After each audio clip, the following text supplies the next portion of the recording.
Christine, you still here? IVI? Hubs? Nope. Oh, wow. Look at that. I had to scroll down. Let's see. Hey, Sharon. Nope. Oh, wow. Look at that. I had to scroll down. Let's see. Hold on, guys. Hey, Sharon. I've got to pause my... See, we're delayed. Chris G. Babs. Hey, West. Okay. So we're going to wait for some more people to come in, but as you know, we have a very special guest. I'm so excited. Welcome, Lake, Michigan, everybody. Hey, everybody. And there's Wom. Hey, Wom. I was thinking about you today. I don't know why, Wom. And Nico. And wait for some more people to come in.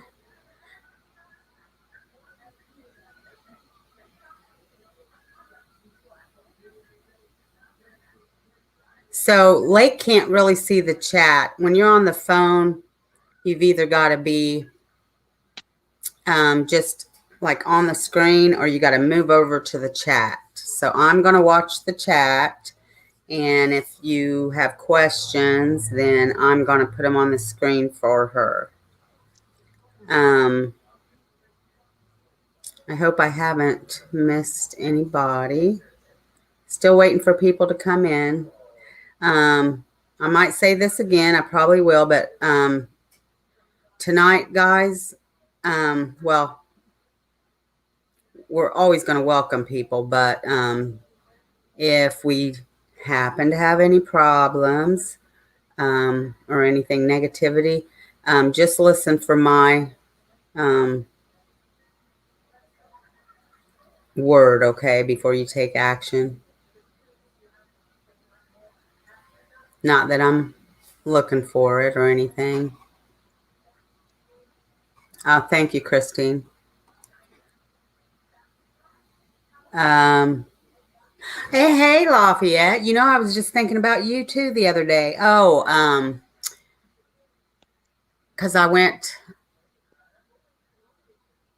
Chuck popped up last night and I was looking in there for a minute, but I caught the tail end of it and I didn't see you. I'm like, I wonder how Lafayette is. Thanks for coming. Now, 10, today's Thursday, and 10 was getting that epidural. So she may not be here. She may be in bed. Well, tell Bobby hi. I'm going to start calling him Bobby, Christine.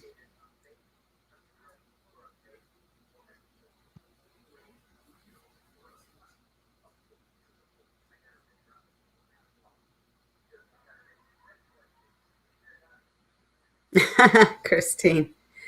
LA, huh?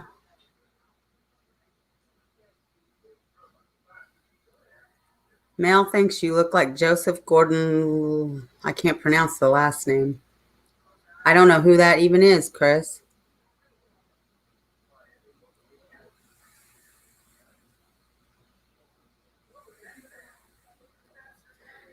Well, I was able to watch. I scheduled this last night, and I wanted to hurry up and link those for you and get this scheduled. And but I was only able to watch part of part one, and I thought, well, I've got all day tomorrow. But no, you know how my life goes. Something interrupted me and took me away from the house. So, but I did make it back, and I was able to watch. So Lafayette says, busy getting this house clean, getting these kiddos ready for school. We are doing the digital school this year. Are you? Yeah. A lot of people are doing that, Lafayette.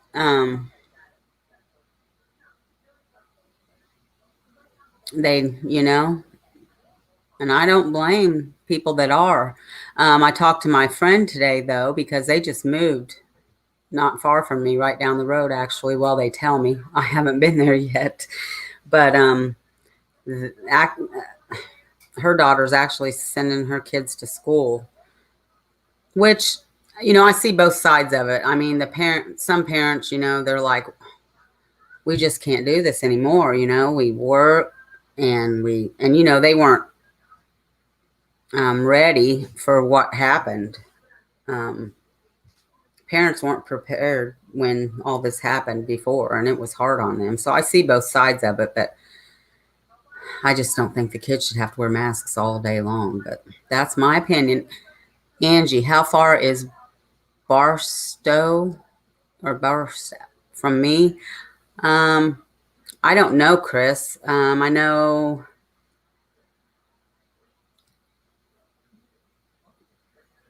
I think Louisville was. Golly, Chris. I haven't been to Kentucky for a while, but it's not that far. It's not. I don't know that town though. How far it is. Wes says, I just watched 30 minutes about the case on that chapter. Yeah, I didn't get all of that done. Hey, Mindy, how you doing? Thanks for coming. Canning tomato juice. Lafayette's excited to learn with them. And that's how it is, too. I'm telling you what, the stuff they learned today is, they're way advanced.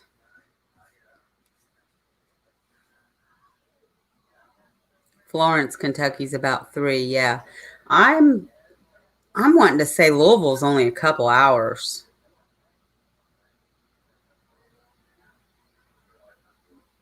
It's not far from me. Um,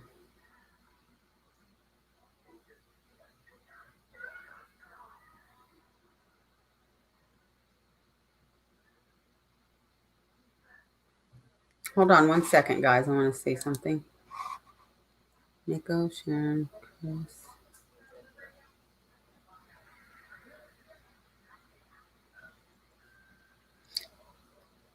I think 10 is under the weather.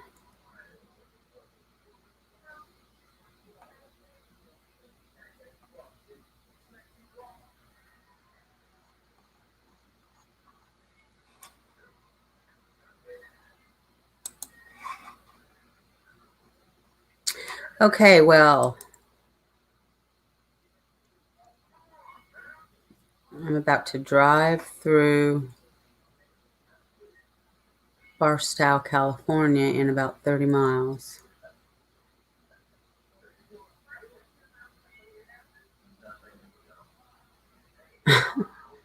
Nico. Maybe 3.5, Lafayette thinks. Okay. Wes says, hello, Lake. Hello, West.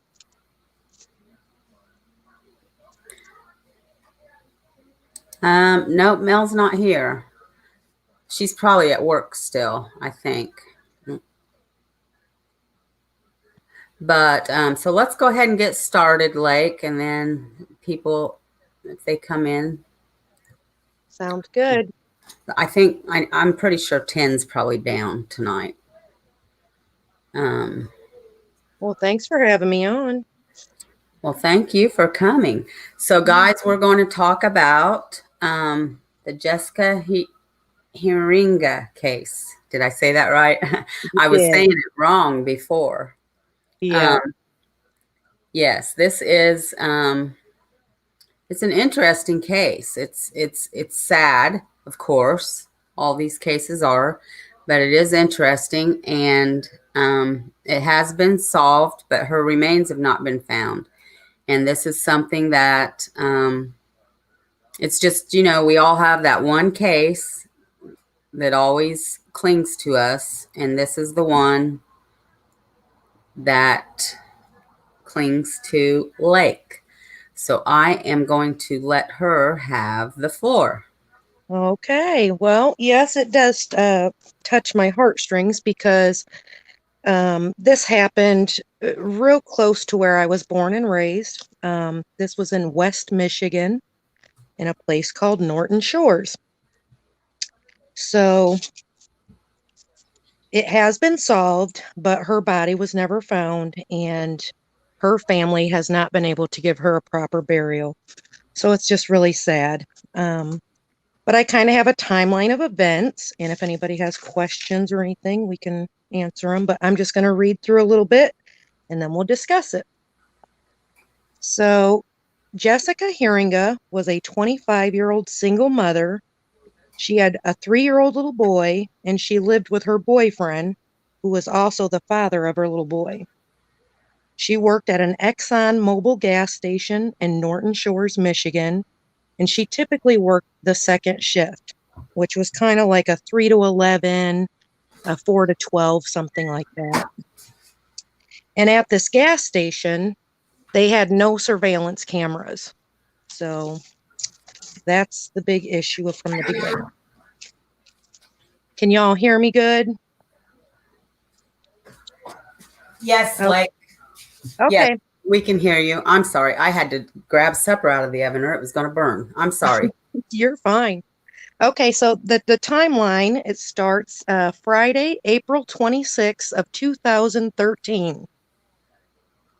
And around 10:55 p.m., the last transaction was a cigarette lighter, which was recorded on Jessica's register. At around 11 p.m., an Exxon Mobil gas station manager and her husband were out riding their motorcycles. They had drove past the gas station and seen a man acting in a suspicious manner. They observed him, and the man was parked behind, kind of behind the gas station. There's a back door entrance. So they observed what they thought was suspicious behavior. They saw this man who was repeatedly closing and opening the rear hatch door of a minivan. They were later able to describe the man in the silver minivan and his behavior to the law enforcement. Between 11:02 and 11:05, a silver Chrysler Town & Country minivan was caught on 3 other cameras from nearby businesses. The van was leaving the area of the gas station. At around 11:10 p.m., this is right before closing time, a man who was a regular customer pulled up to the gas pumps to prepay for some gas. When the pump didn't turn on, he decided to go into the gas station to pay. He had soon realized that there was nobody in the gas station. He had yelled several times and nobody answered, and he also went back to the coolers to see if maybe the person was back there working. When he realized that he wasn't seeing anybody, he decided to call 911. At 11:25 p.m., police arrived at the gas station, and Jessica's purse, her belongings, including $400 that was still in her purse, her jacket, and her cigarettes, were all still there. The cash register was open. It still had all the money in the drawer. And outside the back entrance, where Jessica would typically go for smoke breaks, the door was locked. So it was kind of locked from the inside. Nobody could come in from outside, but she would go back there and smoke. But when law enforcement arrived, they had found a small, kind of 2 to 3 inch spot of blood in the parking lot in the back entrance.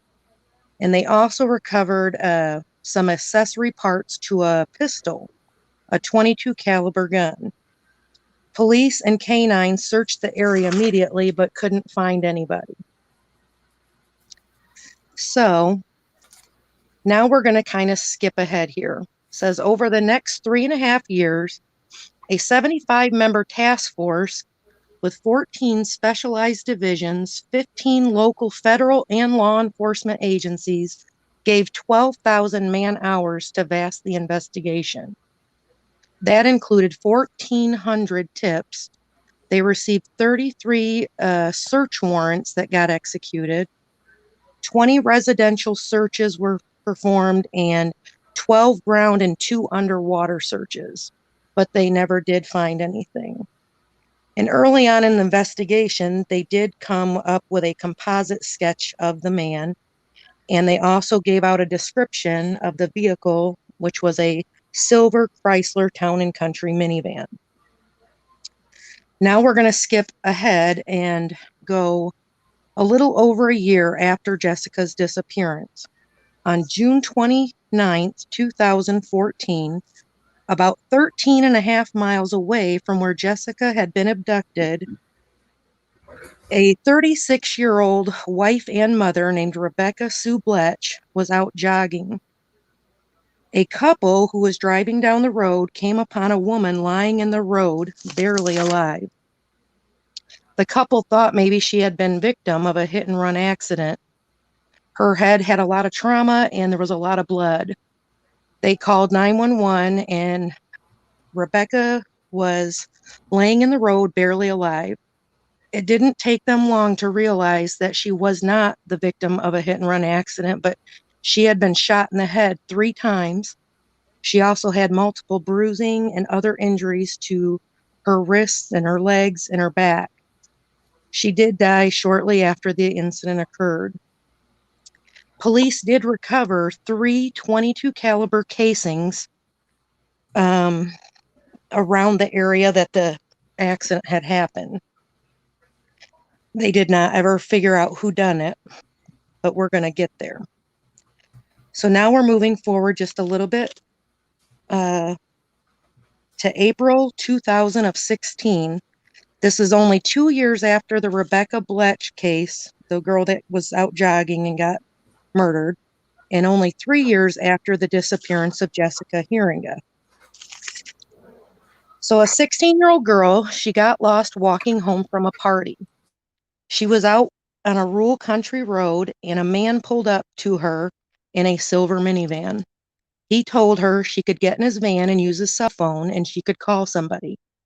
But when she got in the van, the man said his phone was not working and he pulled out a gun on her and it scared her. He started to drive away and she jumped out of the moving vehicle.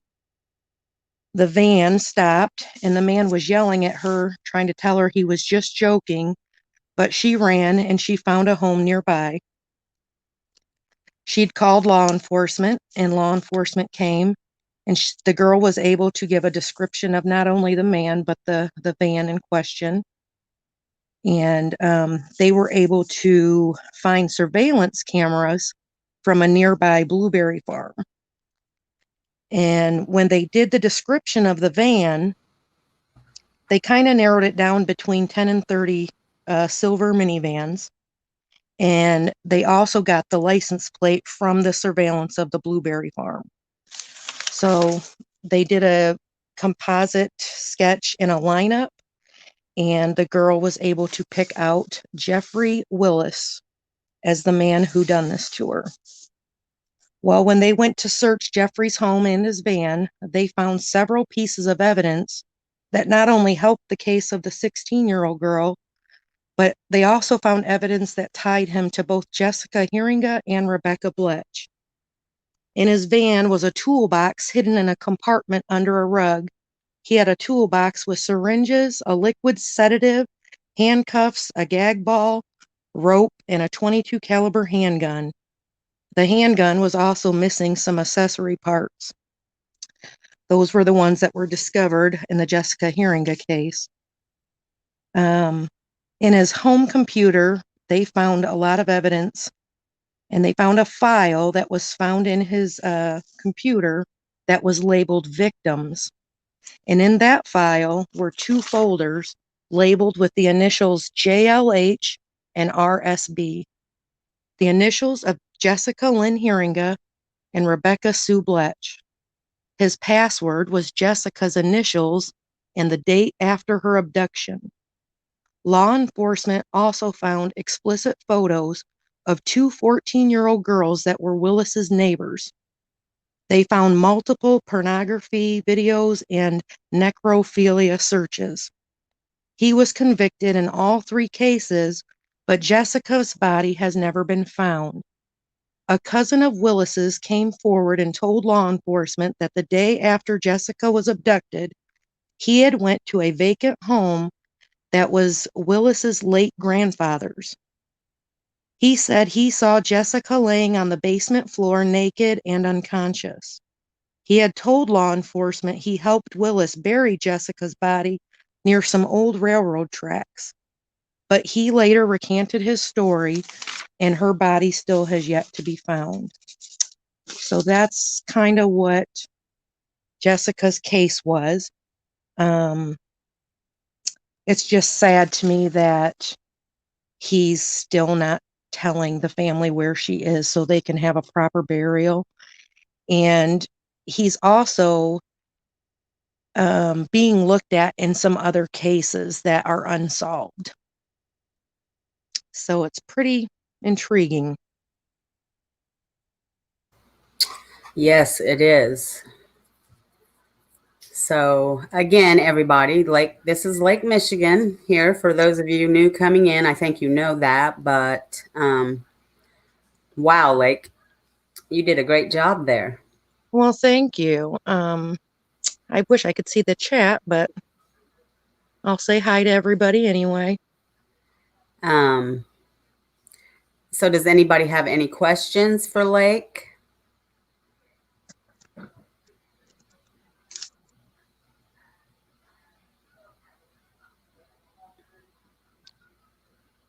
We've got Edward has came in, Mel has came in, Oh, Bree has came in, Crime is here now.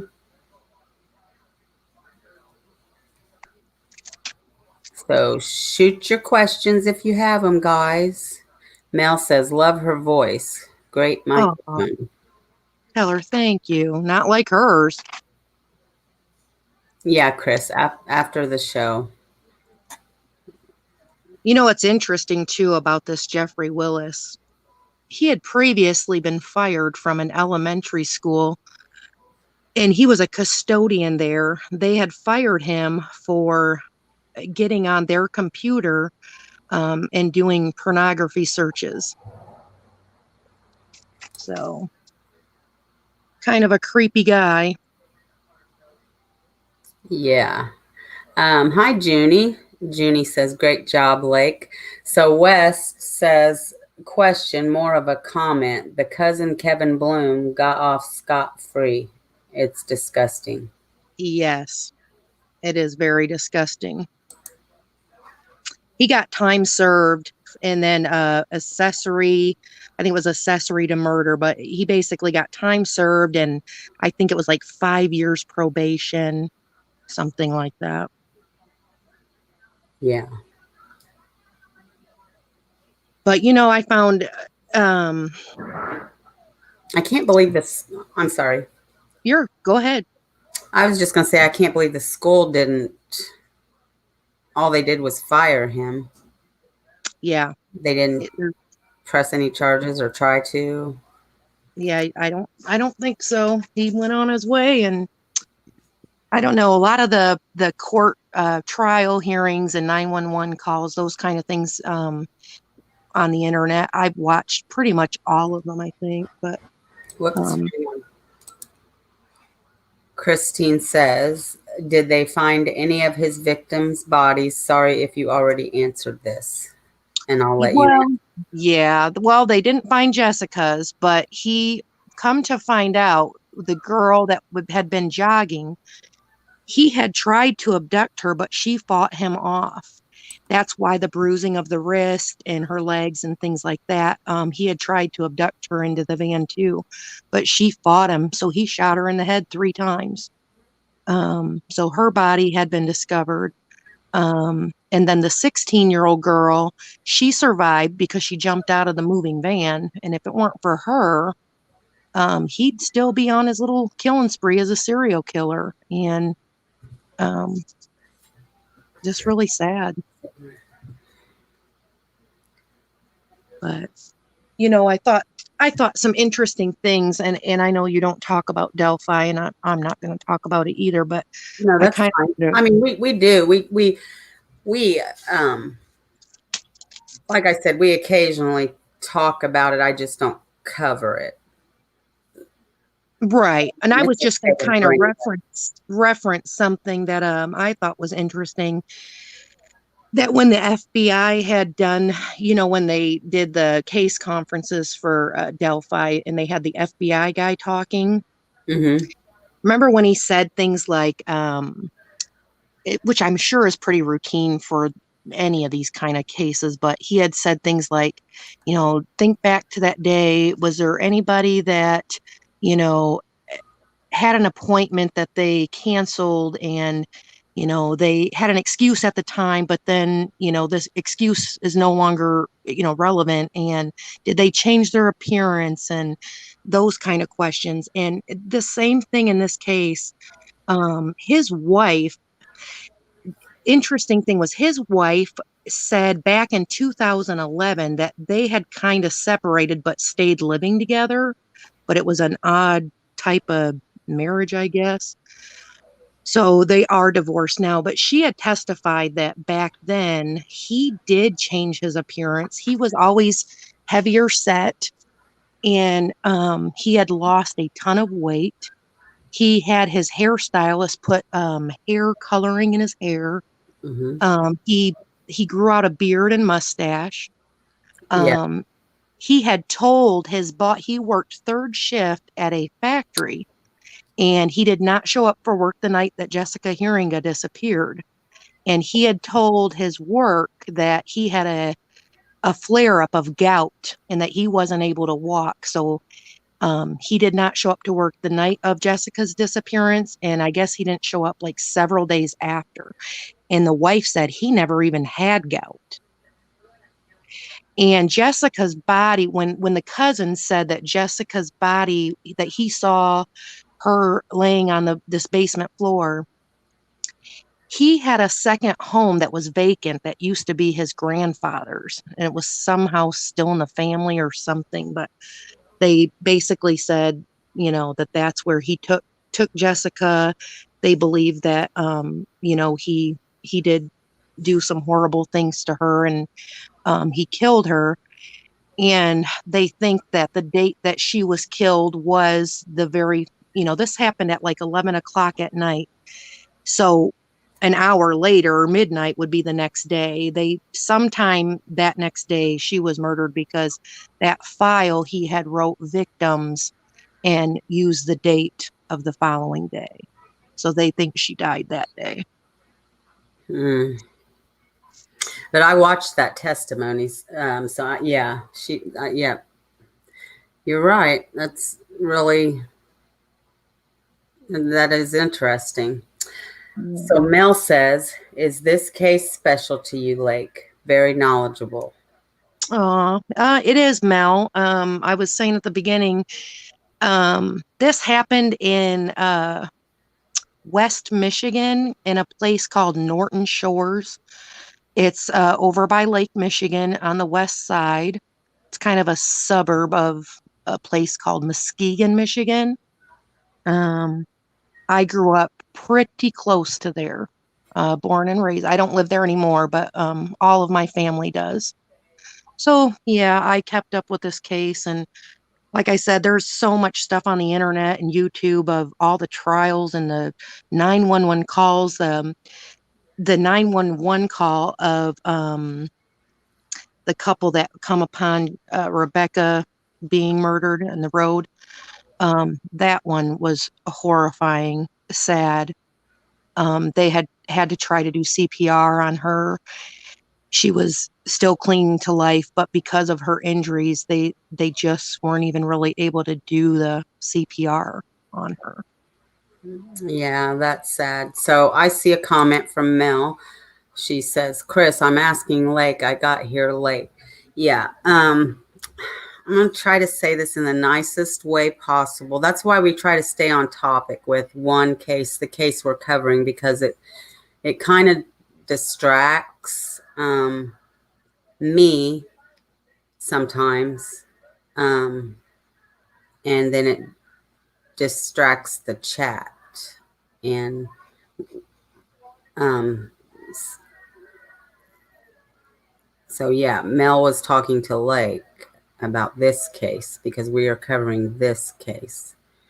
And Wom says the 16-year-old was a very brave girl. Yes, she was, Wom, and thankfully she got away.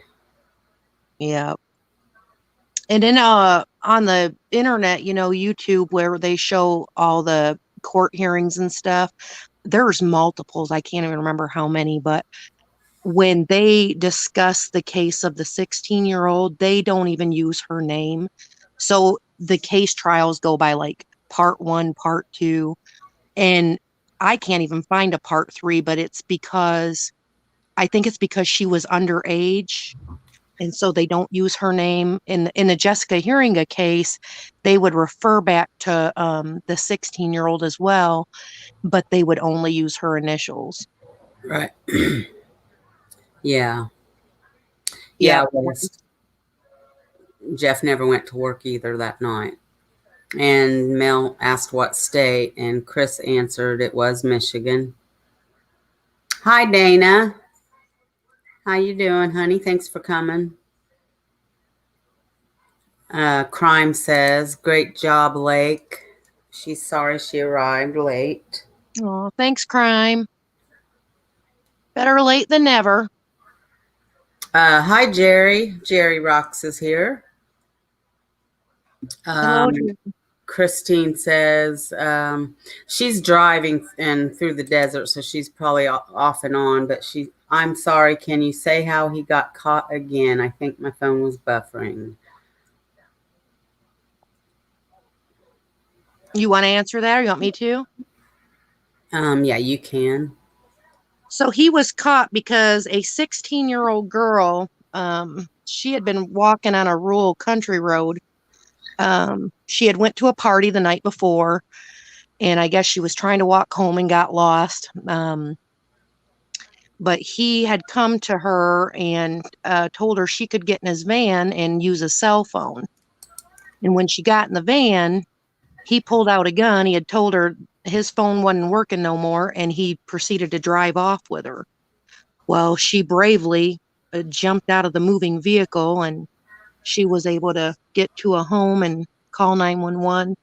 And they had found surveillance cameras at a blueberry farm.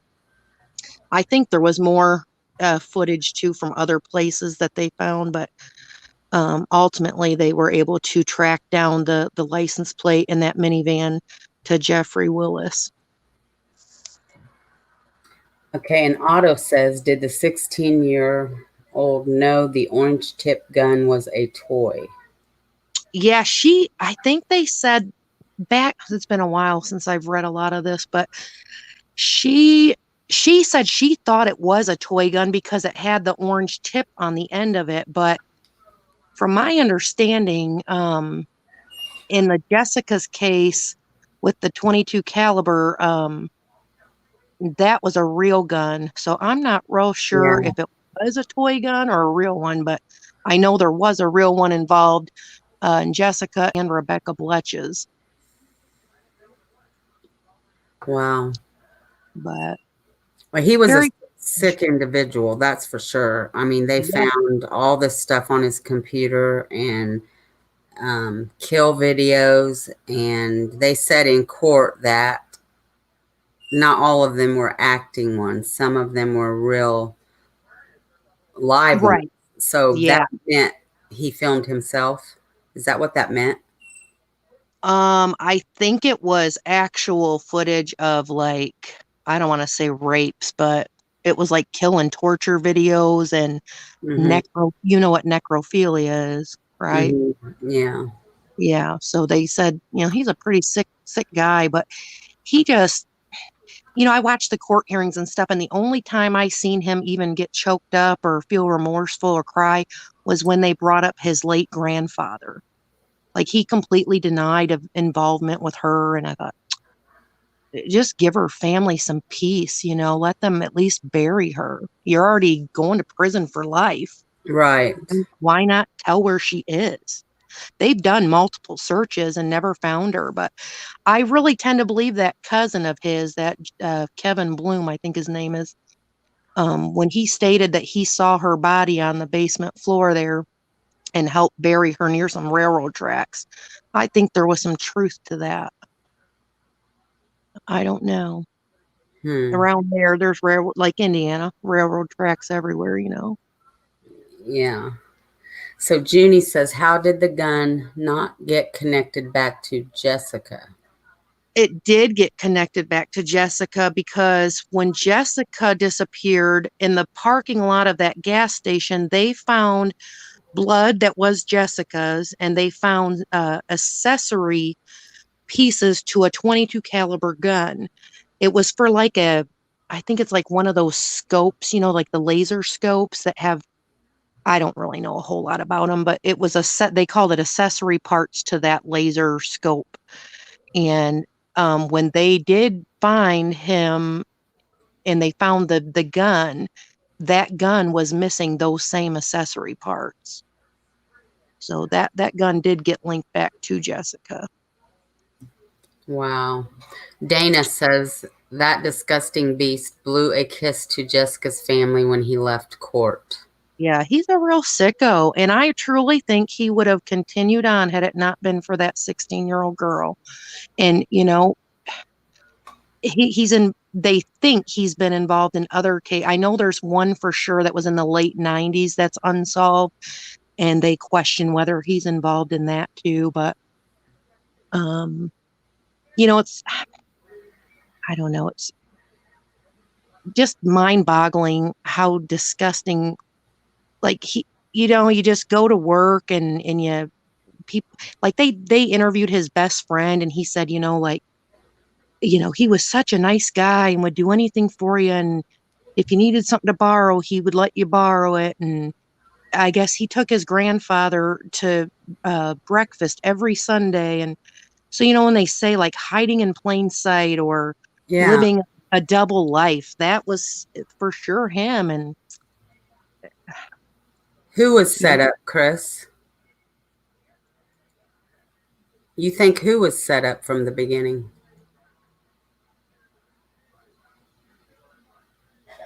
This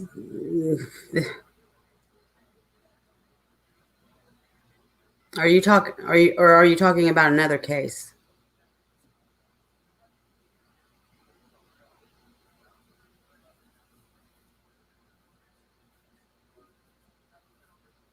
You're surely not talking about this guy.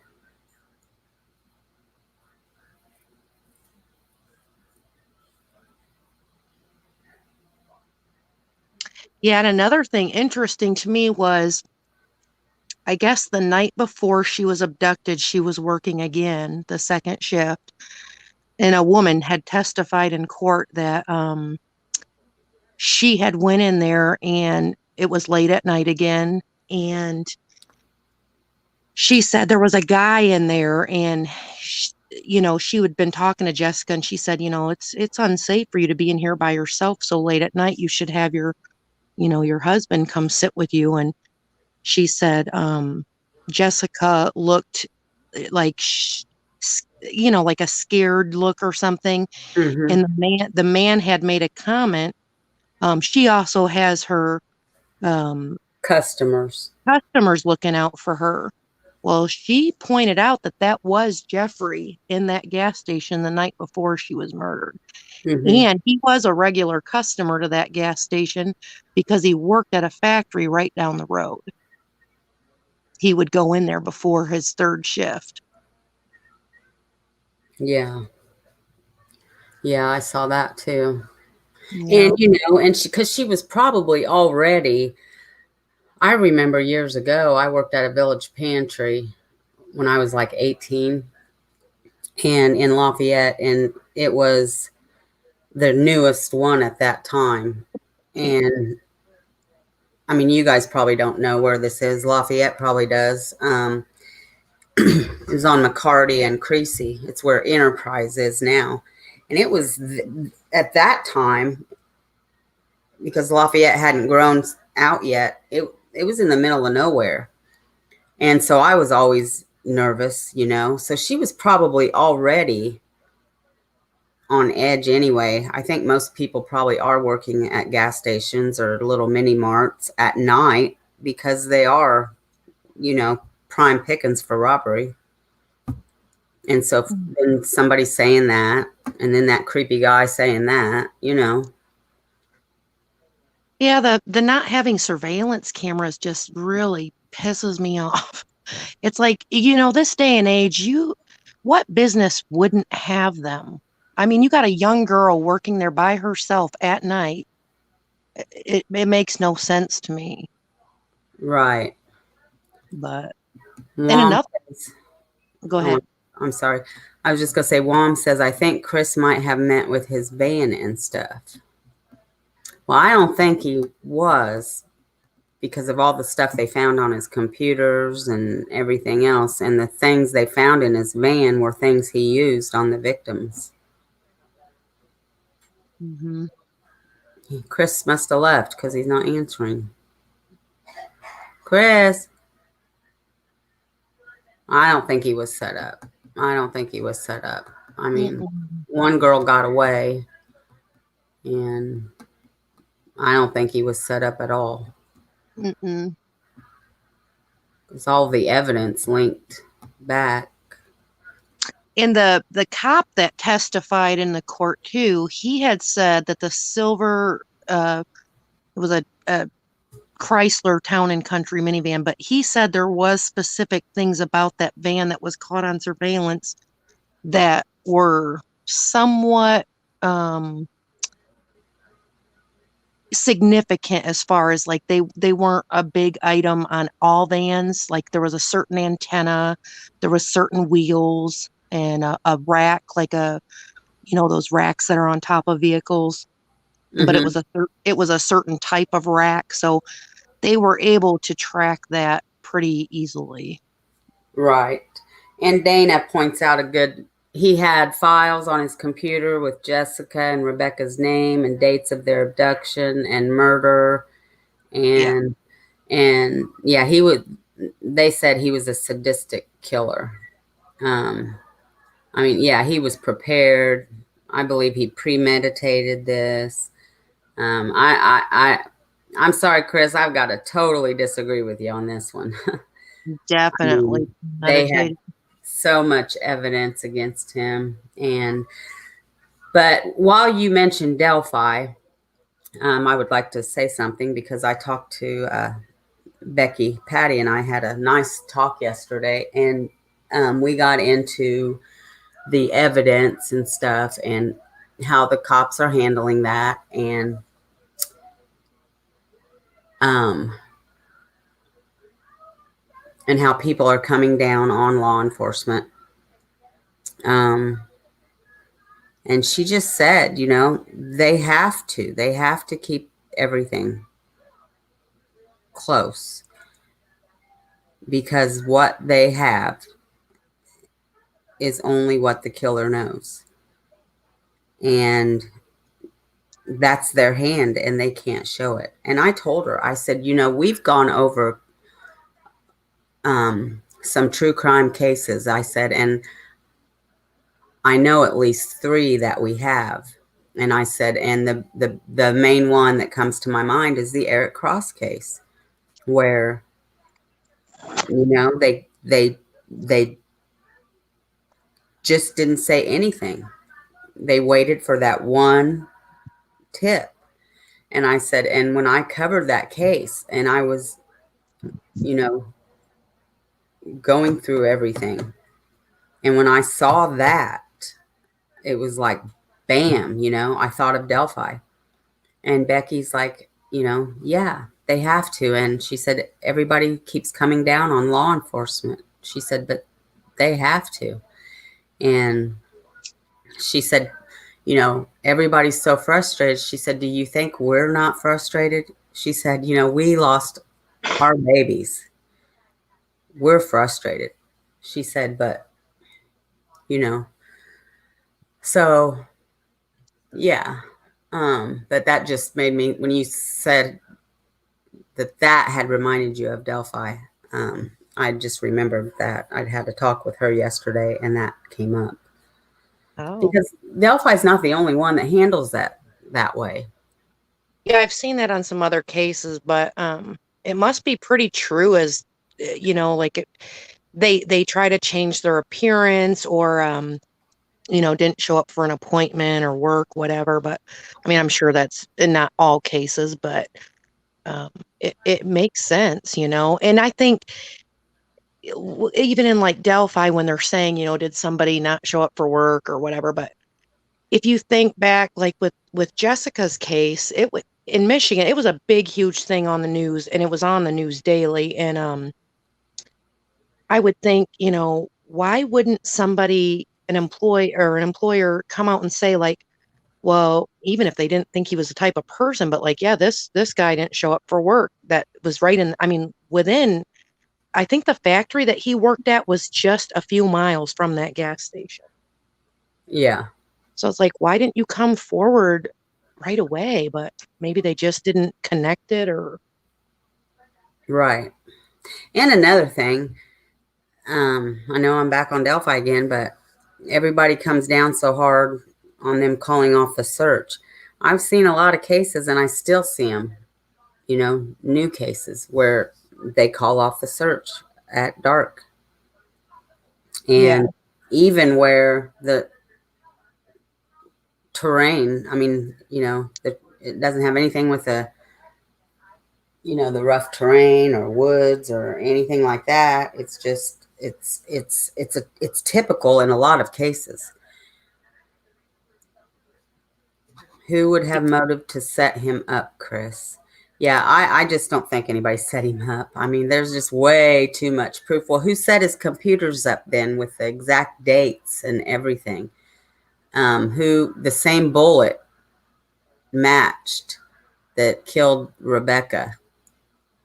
What about the 16-year-old that he abducted and got away? How did anybody set him up for that? I mean, this guy was not set up. I mean, the cops did a good job in solving this, and the evidence was just, it was there. I mean, Well, who? you know me, I always say guilty, so he's guilty. Lake can be on this jury. The thing now is, though, are they still trying to get him to say where the remains are? I think so, but they interviewed his best friend, and his friend said, he just doesn't think that Jeffrey will ever. It's like a game to him. You know what I mean? Like that's probably his one last power he has over anybody of, where she is. So who knows? I hope he does, but sad. And a 3-year-old son. And the mother, Rebecca Bletch, the jogger, the 36-year-old, she had an 11-year-old daughter. These kids now have to grow up without their mother because of this sicko.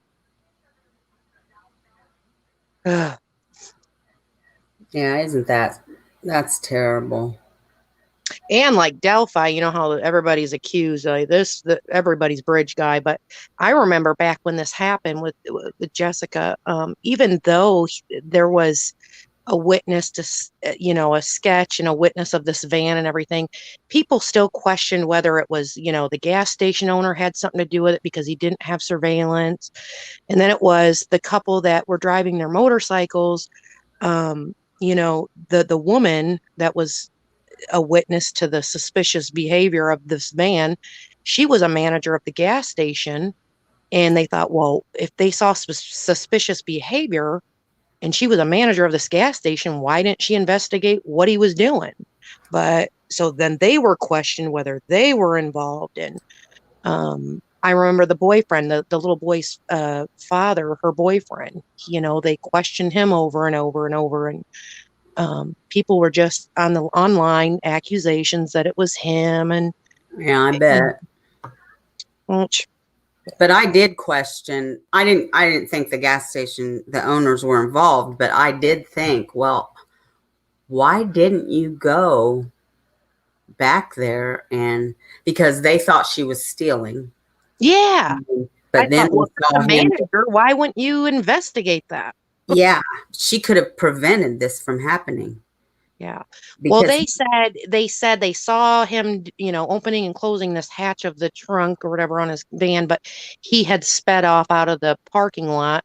So, there was supposedly nothing to, look at. But I'm thinking if you're the manager and you thought it was suspicious, wouldn't you go check out the gas station then? I would Like have.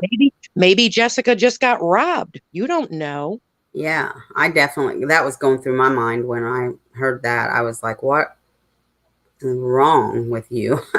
I mean, I would have if it was me, but Yeah, they got a lot of heat for that. I bet they, I mean, yeah, I mean, they're probably feel really bad now. His wife or ex-wife, I should say, she testified she was a type 1 diabetic and she used to have insulin syringes and insulin until she got this pump. So I kind of took it as like he had stole her insulin and that's what he had in his van, or if he had been injected that, that's just kind of speculation, but that's what they found. It's like, where'd he get it then? Yeah.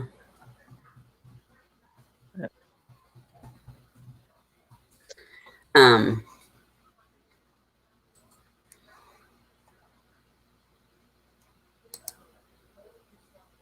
any more questions for her? I think she's done a great job. Oh, thanks. Yeah, it's different because we usually talk about the unsolved ones. It's solved, but Well, I I watch a lot of ones that are solved. I don't really think there's anything wrong with talking about the ones that are solved. They still affect people. Um, you know, like I said, Stephanie Harlow did a, a 3-part series, I think, because she said it may spill over into 4 parts on the Shanda Shearer case from Southern Indiana. So, hey, Cher.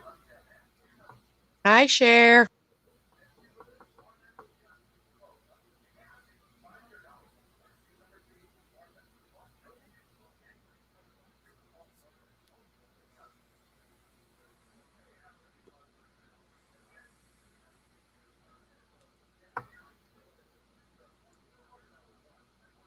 So, I had a Zoom meeting the other night. Oh, I missed that. I haven't seen it yet. I haven't watched it yet, Sharon.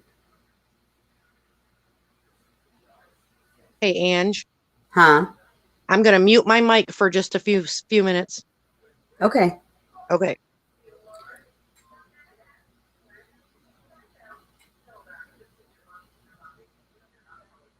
Yeah, IVI. I don't think they did. I had a Zoom meeting the other night. Some of you missed it. I'll have another one though because everybody really enjoyed it.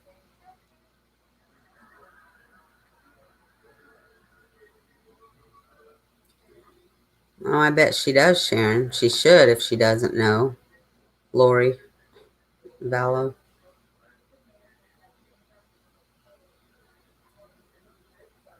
Yeah, we had a good talk about some personal things.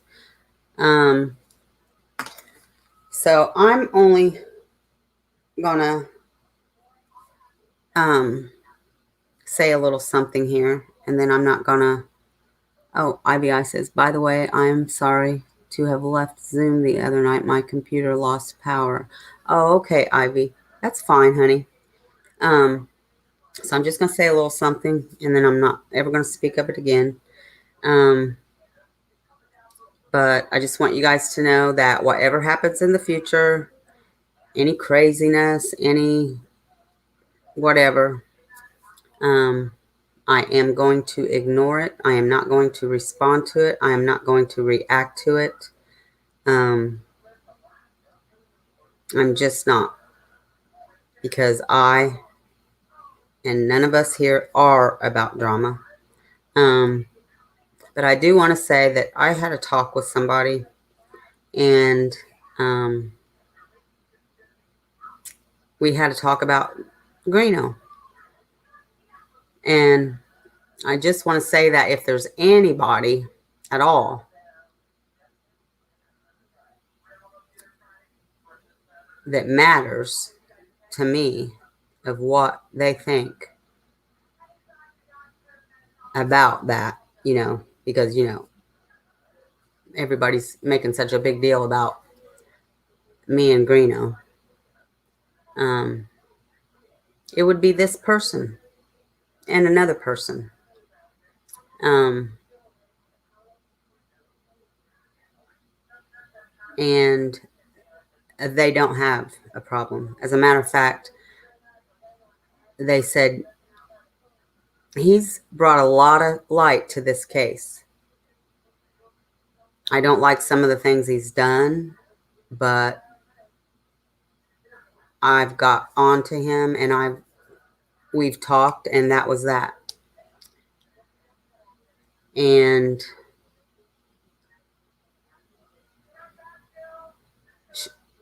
she sees some of the same things I do.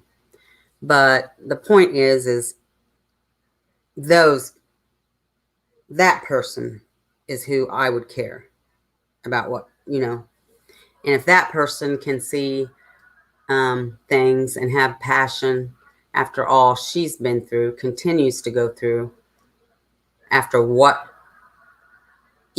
she's been through, then my gosh,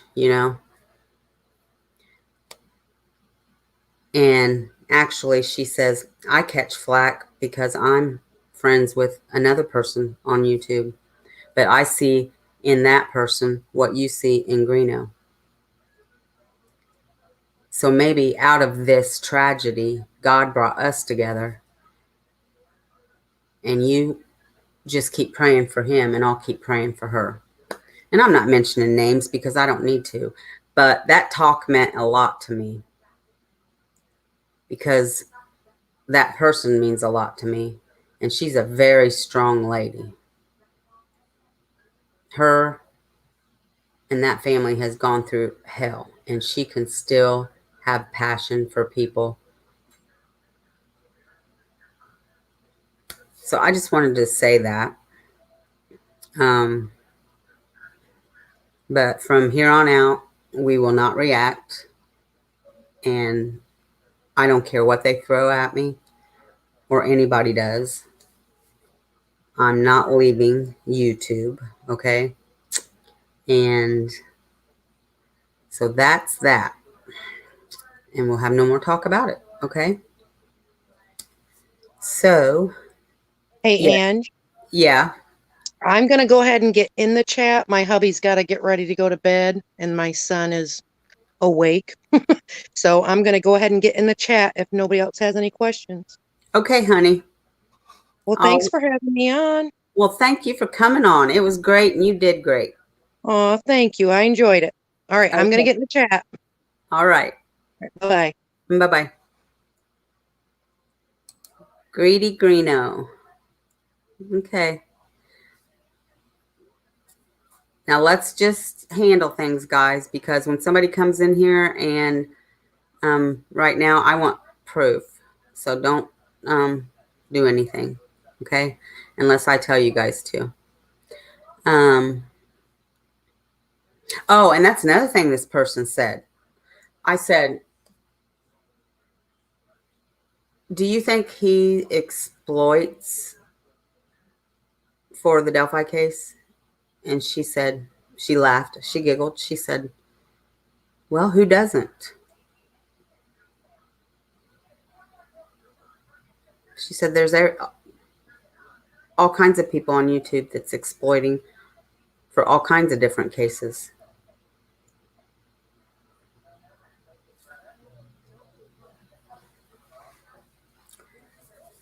So,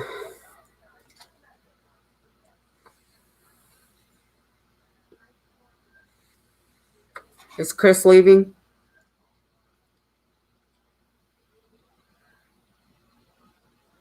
I didn't see your question, Chris. I'm sorry, I was talking. When I talk, Chris, I'm sorry. When I'm talking, I don't always see the questions. I have to go back. She's coming in the chat.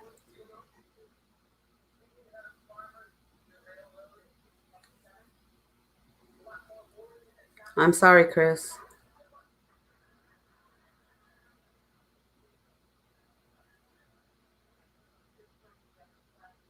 She's coming in the chat, so you can ask her. She's here.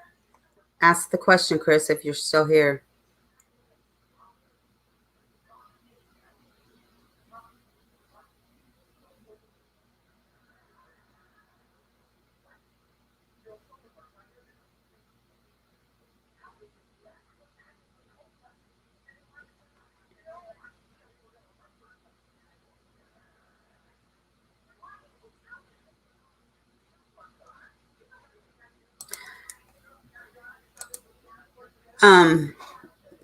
Early, why do you want my email for? Because I haven't gotten an email from you.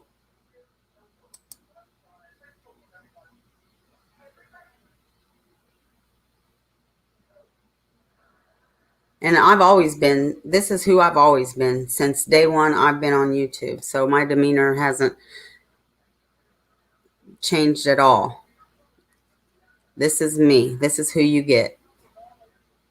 When somebody comes at me, I shouldn't react, but I have. But I'm not going to anymore. But can you answer me about my email? You asked for my email from somebody, but I haven't gotten an email from you.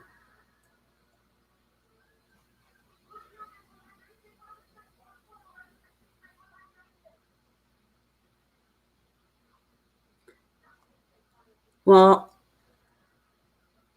solved cases don't interest you that much, Chris, but some things don't. The thing is the variety of what we do sometimes don't interest.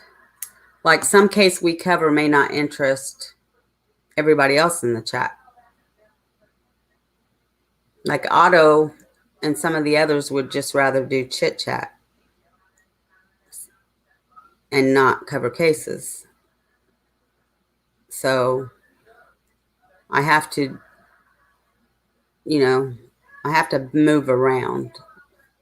I have to do what some, like, and Lake's been wanting to do this case for quite a while. And Ohio, I know she sent me something a while back. She's not here tonight, but so I'd like to do that. And other people, I have to I have to please everybody, is what I'm saying. Christine, don't you leave. You better stay right here, girl.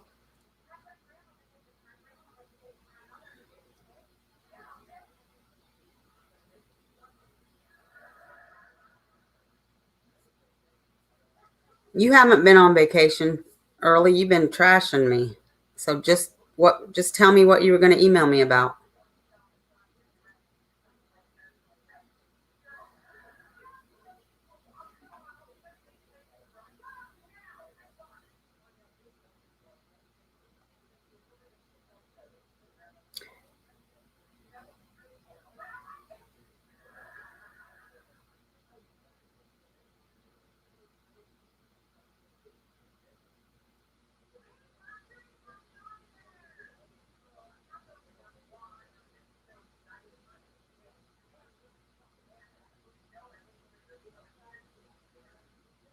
Did you ask Lake her question, Chris, or was that your question?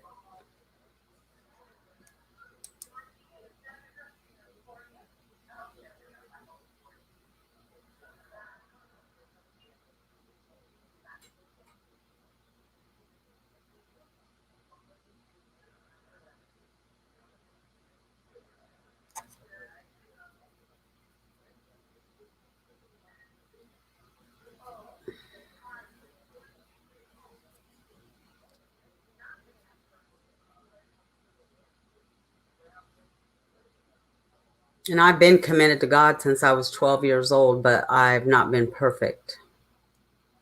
None of us are.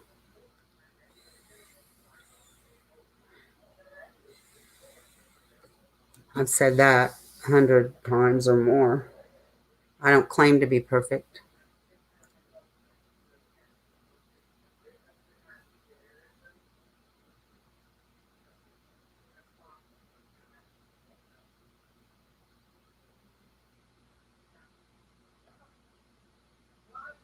Okay, my eyes are bad then. Well, what were you going to email me about? You can email me right here. I mean, you can tell me right here because it's been the night of my Zoom. You asked for my email, and I still haven't gotten one. But you've been online an awful lot to be on vacation, so. Anyways,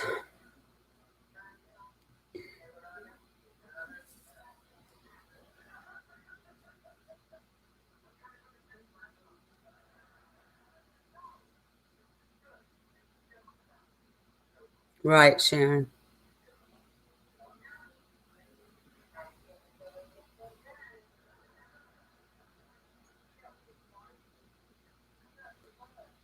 Well, all right. Send me an email then.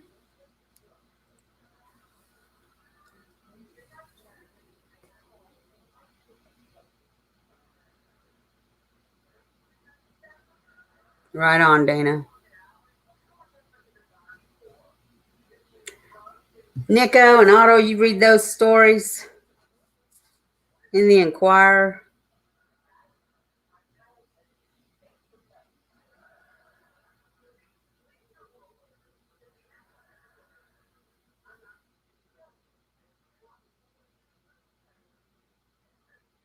Oh, I forgot. Guess what I fixed for supper? Vegetable lasagna. It's gonna be good. I was also gonna make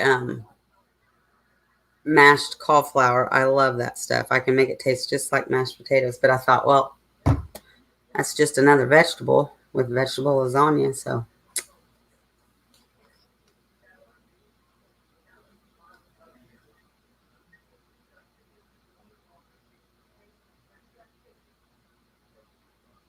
yes, Ivy, I thank you for saying that because she did. She done such a great job.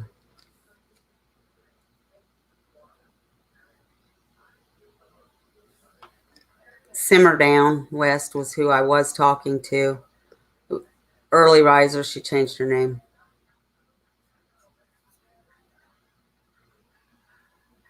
It's gonna be good, Sharon. I love vegetable lasagna.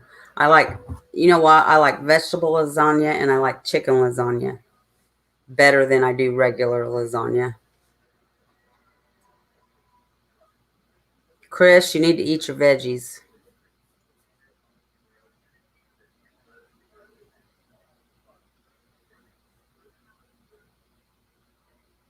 It's better than looking at the cashier taking their sweet time.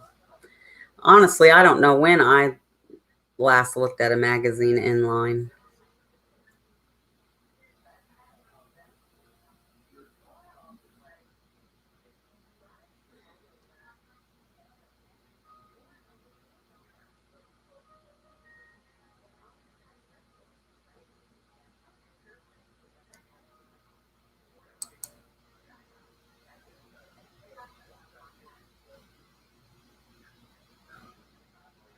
Or the bagger boy. Oh, Dana, I don't, but I wish I did because I love Alfredo sauce. Man, Olive Garden, they've got the best. But if you do store bought, I like what's it called? Newman's Own. That's good too.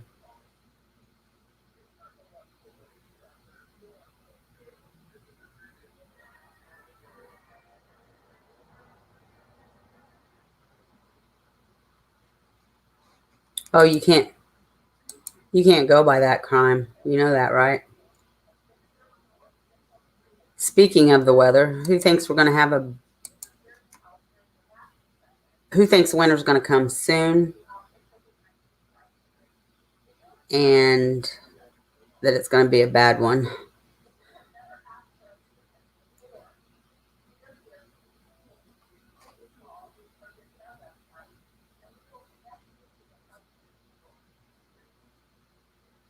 Oh, that sounds good, Wes. Seafood lasagna. I love seafood.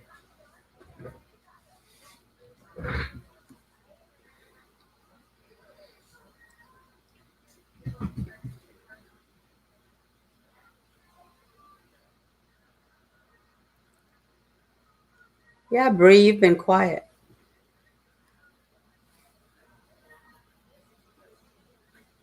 I know, but it's August. It's going to heat up again. I think it's supposed to start warming up tomorrow, actually. No, Ivy, what happened? Sharon should probably know in crime.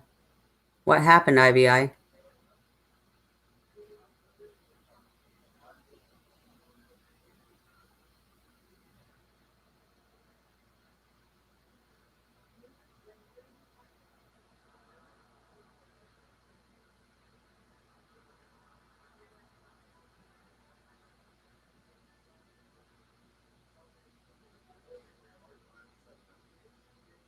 Yeah, bestie. I'm sorry. Well, I'd be okay with fall if we'd have a fall, but I don't know. I mean, I'm telling you what, I wake up freezing every morning with this cooler weather we've had. My husband just laughs at me.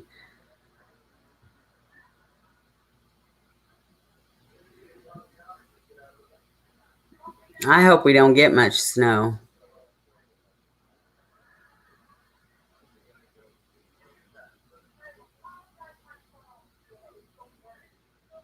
Christine, you're my wild child, girl.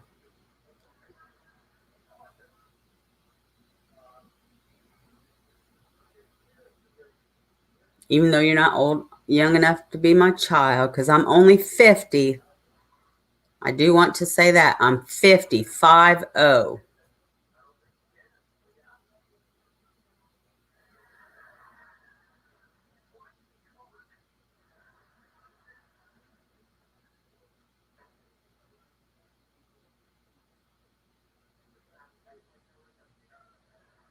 Yeah, we didn't have that bad of a winter last year, did we?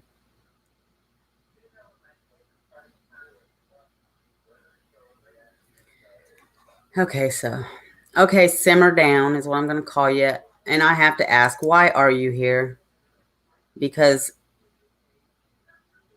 it's clear you don't like us. It's clear you don't like me.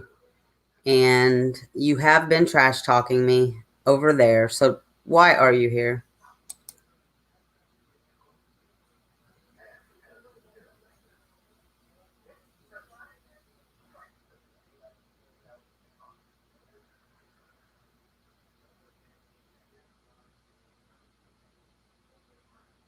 I haven't been following it, Dana, but I did see a lot of stuff pop up on it today. I was going to look at it. I know Gray done something on it, and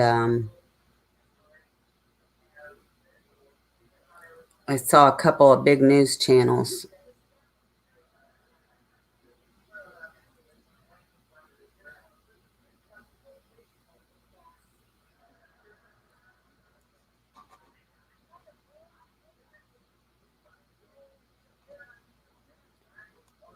Just email me or not.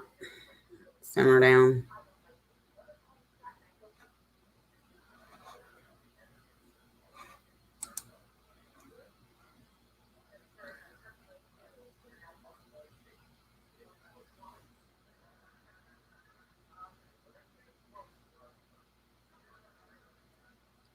That's the truth, IBI. This year has been beyond crazy. And the weather.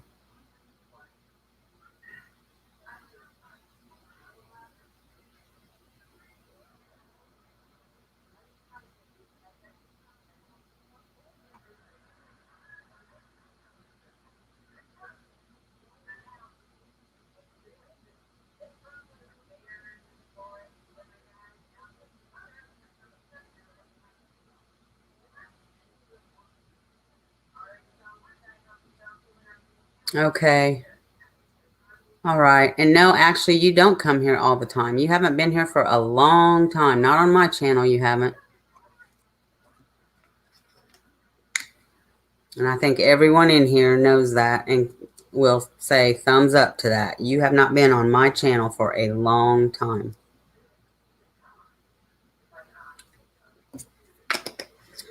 And you have been trash talking me over there. You trash talk Cat over there.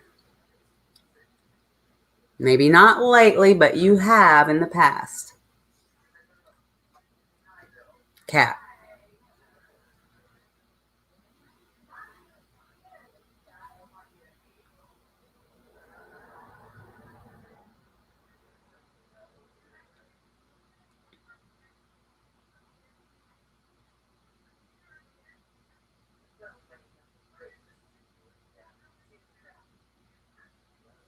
Okay, Junie. I'm sorry, honey. I love you, Junie. Have a good night.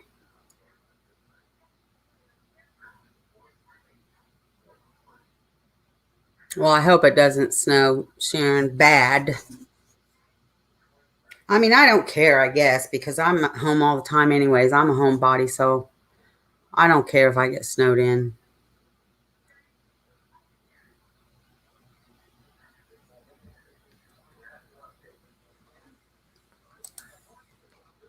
IVI says, I got carded in NOLA like 10 years ago. So happy, man. Thought I had a false ID and wasn't hitting on me. You're so cute.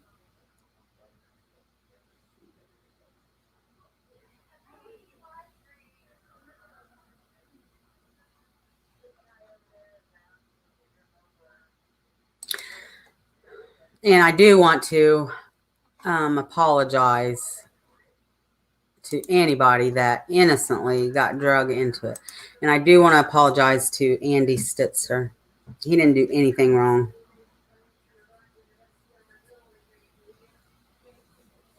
But I do want to thank everybody who has stood by me, all the emails I've gotten, all the kind messages and comments. I want to thank you all very much. 7 years younger than Mel, Chris. That's because you're a youngin', because Mel's not very old. Oh, I know that, Simmer. Trust me, I know that.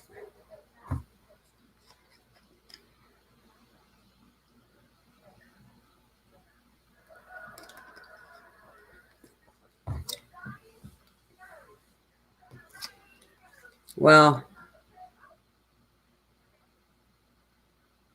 tell him I'm sorry for what he's went through, Chris. If you see him before I do. Me too, Wom. Me too. So anyway, so I'm not sure what we're gonna do tomorrow. If I'm gonna do a case or if we're gonna do chit chat. Um,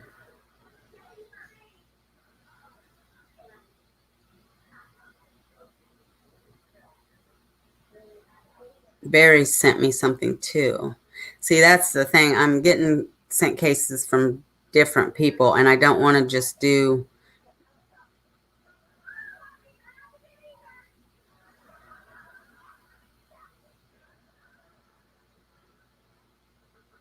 I've got to start looking at cases from a variety of people. Otherwise, the people are going to start feeling ignored.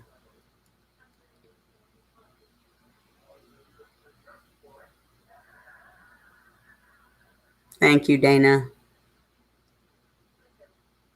It's done. I'm done. I'm not, because I'm done. Not going to get a reaction out of me anymore.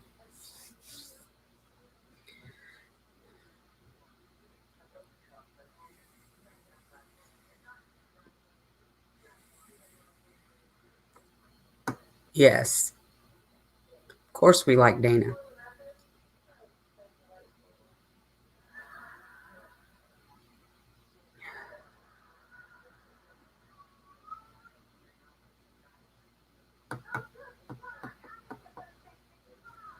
So Sharon, you say Lori asked for an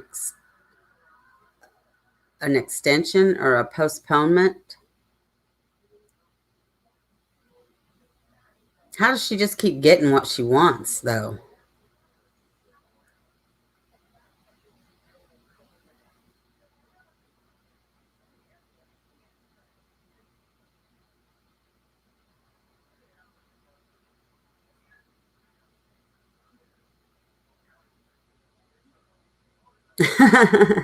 Really, Sharon?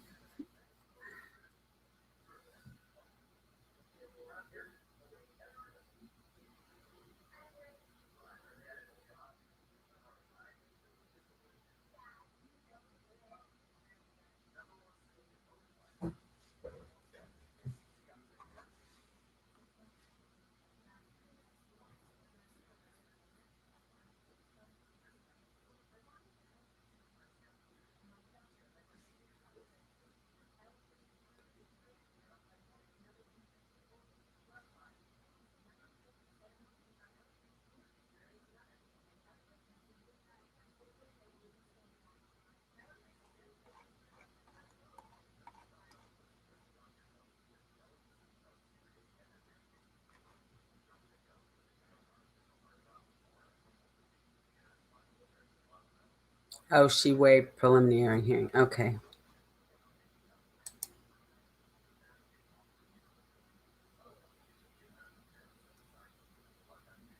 I see. Hey, Hubs.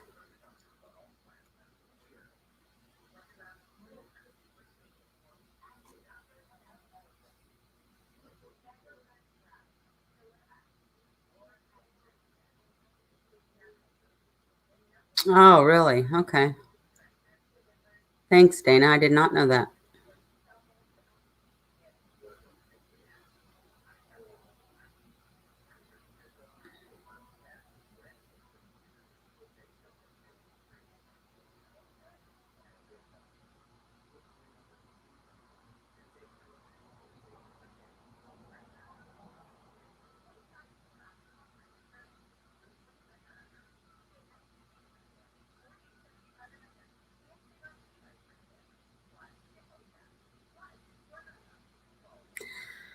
So, well, I know this is short, guys, but I think I'm going to sign off. And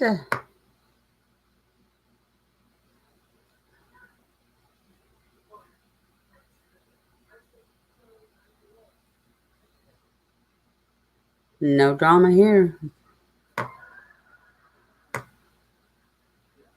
until it comes. Um,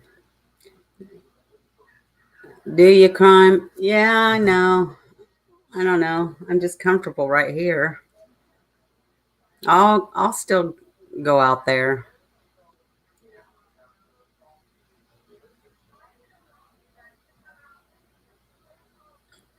Well, I love your pink hair, Christine. Well, thank you, Lake. Thank you again for coming on. You did a great job. You really did.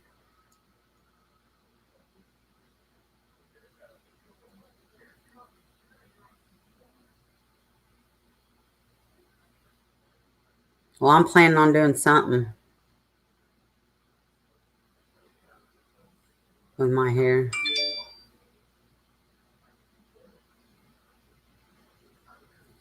I'm sorry, Cher, but I have to be up early tomorrow and I've got to eat my supper. Keep that phone away from your grandson.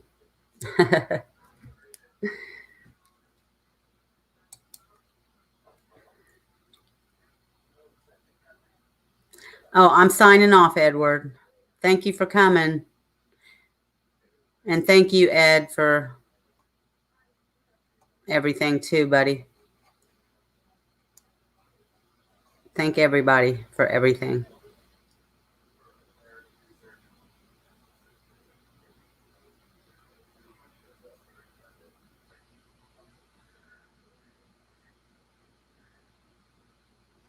Yeah, see, a lot of people didn't even know about the case. So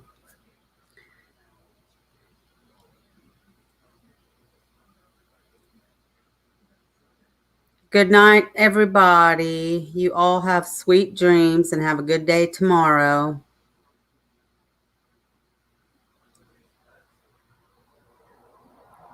Well, thank you, Wom, for coming. Thank everybody for coming. And for those of you that aren't feeling well, I hope you start feeling better and you'll be in my prayers. But please have a good day tomorrow, and I will see you tomorrow night. Incog's not going to be on this week. And I'll be on. I will have my grandkids, so we'll have to work around that. But yes, good night, everybody. Stay safe. Much love. See you tomorrow.